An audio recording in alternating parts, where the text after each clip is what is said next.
2014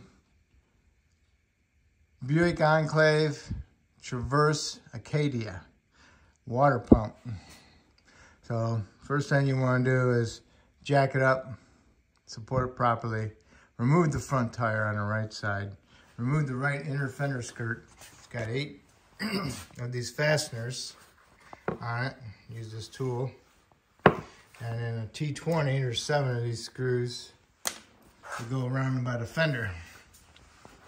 Fender screws, 2 underneath, and then you got the other fasteners, and then you can get access to it right inside here. Water pump is right about here. A little bit hard to get to that way, but it's almost impossible to get to it from up on top because you got the thermostat housing going in front of it for the upper air hose. So I'm gonna go through the bottom this way. So what you wanna do is you wanna get your 3/8 ratchet, the long one, and go into the tensioner, the 3/8 square drive, and go ahead and release the tension on it and remove your belt. I'm sorry, the tensioner is a 1/2 inch. So 1/2 inch square drive, and I use my swivel head 1/2 inch ratchet to relieve the tension on the tensioner so I can remove my belt. All right, so we'll get the belt out of there, but you might want to make a little drawing design on which way it goes so you don't have to sit there and look it up. Okay, I took my belt out. I had to turn it sideways to go underneath the tensioner.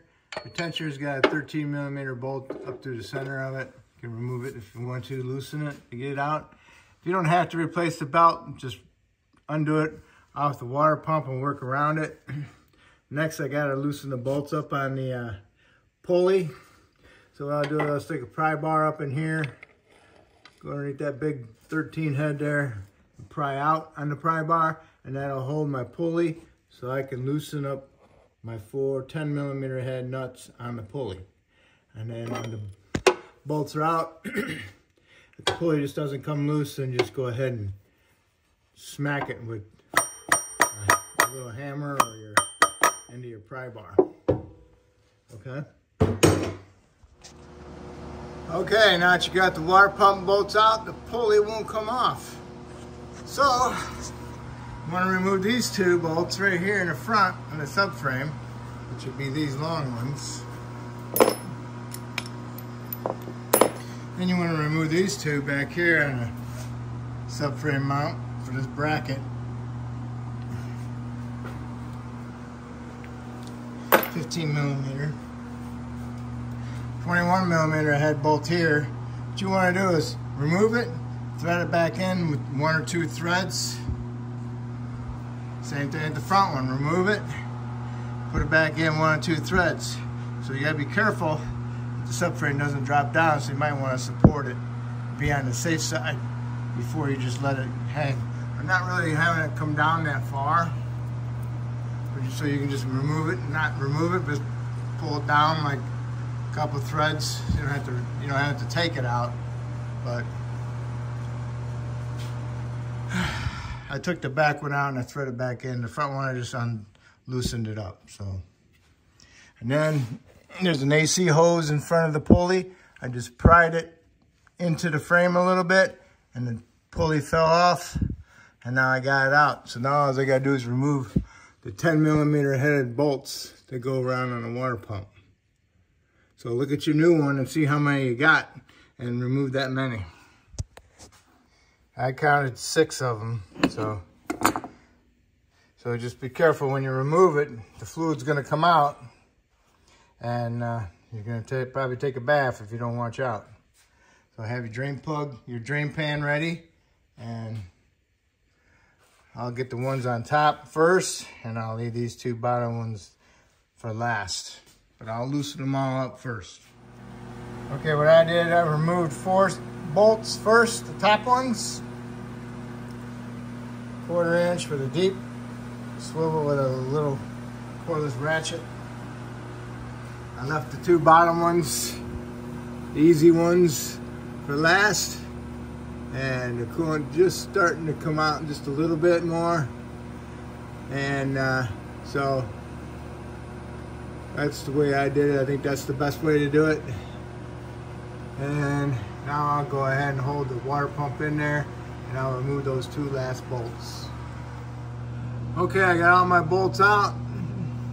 Just want to warn you ahead of time, if the vehicle's hot, might be under pressure. So make sure you release the pressure by removing the radiator cap. In order to do that, you have to remove that front upper cover that goes across the top. You have to remove all the fasteners for that. So now my water pump's ready, so all I can do is just smack it with my pry bar and pry it out, and it'll come loose. And it'll dump all the coolant on the floor, okay? Alrighty. Let's see. Kind of dark there.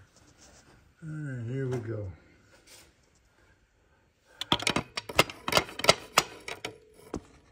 Get underneath it, underneath the pulley.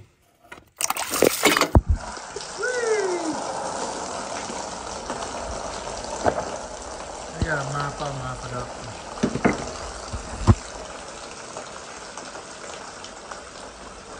Alright, so when it's done draining, go ahead and get your pump out of there, clean the surface, and then go ahead and put the new pump back up in there. Make sure you snug up all your bolts before you tighten any of them up. Get them all started. Alright, the pump won't come out. So get yourself a nice fat, short, shallow socket, put it in there with your pry bar. Push in the pry bar, push the engine towards the driver's side, and then the pump will come down this far, and you can go ahead and remove it the rest of the way. Do the same thing when you're going back together. Okay, I'm going to let it drip for a while. What you can do also is blow some air up in there where the water pump's at and help blow some more of that coolant out of there. And then just let it drip and clean the floor and go do something. Put a fine layer of silicone sealer, I use gray, on both sides of the gasket. Put the gasket on there, get it all lined up. Make sure you have it prepped, ready to go. And make sure you put that part down. Goes like that. Okay. And have your thick socket, your pry bar, pry it away, get the pump up in there, release it, and have your bolts ready to go so you can get your bolts started so you don't misalign your gasket. The hardest part about this job is getting that top bolt. Make sure you got a 10 with a magnet in it. You know, use a little magnet like that. Stick it inside here to hold that bolt. Don't forget to remove the magnet when you're done. And you get it started. Get it in with your fingers as much as possible. And I got a little bit shorter 10mm socket than that one. Could be a little bit shorter too. And you can use your ratchet to run it down in there, because it's too tight with this longer one, okay? So I got them all tight. Now I'm gonna do is push the engine over that way and get my pulley up in there and get my bolts started for the pulley. Now if you notice on the back side of the water pump pulley, there's little nubs sticking out. Put the nubs in these holes, and that'll help line it up. Then you can get your bolts started.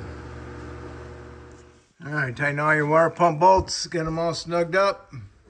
Make sure you stick your pry bar underneath the pulley so you can tighten it up. Good. Make sure you do all four and then do the first one again. All right, now it's time for our belt. I think we need to stick the belt underneath the tensioner pulley first. Let's check it out. All right, here's our tensioner. So stick it underneath there, wrap it around the power steering and the crank. AC, idler, alt, water pump, power steering. Okay, I got it on all the pulleys except for the AC. All right, so it's all ready to go. So I'll get the tensioner, release the tension on, and I'll feed this belt over the compressor and release the tension, and that'll be it. Okay, you're gonna have to tighten up your subframe bolts just a little bit so you can get your ratchet on them. All right, for the tensioner.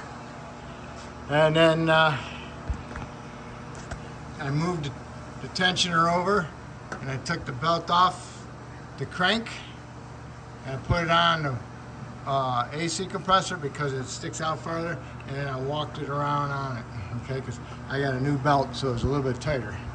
And then release the pressure and double check it's in all your pulleys and on the grooves, and then remove your ratchet out of the tensioner, and then go ahead and put your rest of your bolts in for your subframe, and then go ahead and tighten them up. Okay, belt is on. Put your inner fender skirt in, put all your little fasteners in there, and then do your screws, the two underneath. All right, now you can lower it down, put your tire on, torque it to 140 foot-pounds. Then you can lower it down to the ground and put your coolant in. All right, time to get to the radiator cap, which is right here. Got to remove all the fasteners for this stupid thing. And there's one here, see them? Two on each side, so I just use a bungee cord, hold it up. All right. So now, go ahead and take the cap off. Try not to kill your hand.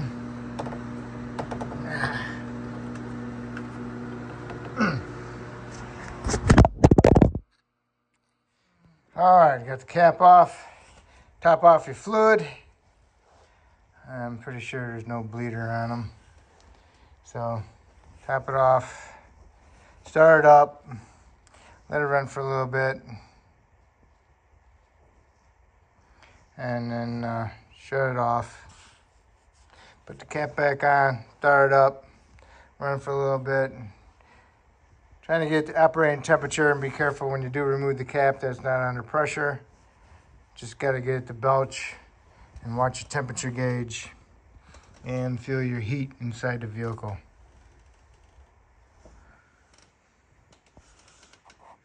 Unless you want to remove a heater hose in this side over here to help belch it, but I don't know. All right, you had it running. Got it hot, cooling fans come on. Make sure you had heat inside the vehicle. Shut it off, let it sit.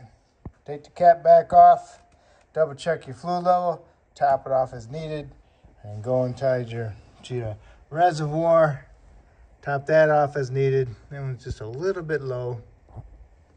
Probably like to have it at least right there.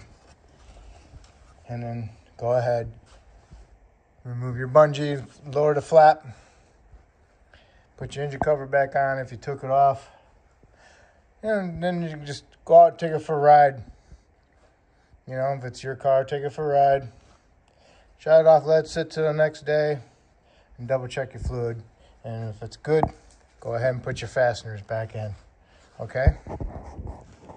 There's nothing worse than having to double check your fluid after you put these fasteners back in. All right, so that's how you do your water pump.